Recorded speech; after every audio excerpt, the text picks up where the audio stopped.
এই অবিলম্বে পুলিশ মন্ত্রীকে ক্ষমা স্বীকার করতে হবে। এই দাবিতে আমাদের অবস্থান বিক্ষোভ চলছে, চলবে। ফুলপুরা দরবার শরীফের মতো পবিত্র বীর মহলে পুলিশে হামলা হলো কেন? পুলিশ মন্ত্রী চাপ দাও।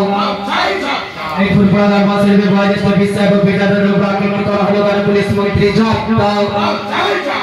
অবিলম্বে দোষী পুলিশ অফিসারদের গ্রেফতার করতে হবে। এই দাবিতে আমাদের অবস্থান বিক্ষোভ চলছে, চলবে। অবিলম্বে দোষী পুলিশ অফিসারদের গ্রেফতার করতে হবে। এই দাবিতে আমাদের অবস্থান বিক্ষোভ চলছে, চলবে। অবিলম্বে পুলিশ মন্ত্রীকে পিসা এবং পেটাদের নিকট ক্ষমা চাইতে হবে। এই দাবিতে আমাদের অবস্থান বিক্ষোভ চলছে, চলবে। এই ফুলপুরা দরবার শরীফের মতো পবিত্র বীর মহলে পুলিশে হামলা হলো কেন? পুলিশ প্রশাসন চাপ দাও। এই ফুলপুরা দরবার শরীফে বয়োজ্যেষ্ঠ পিসা এবং পেটাদের উপর আক্রমণ করা হলো কেন? পুলিশ প্রশাসন চাপ দাও।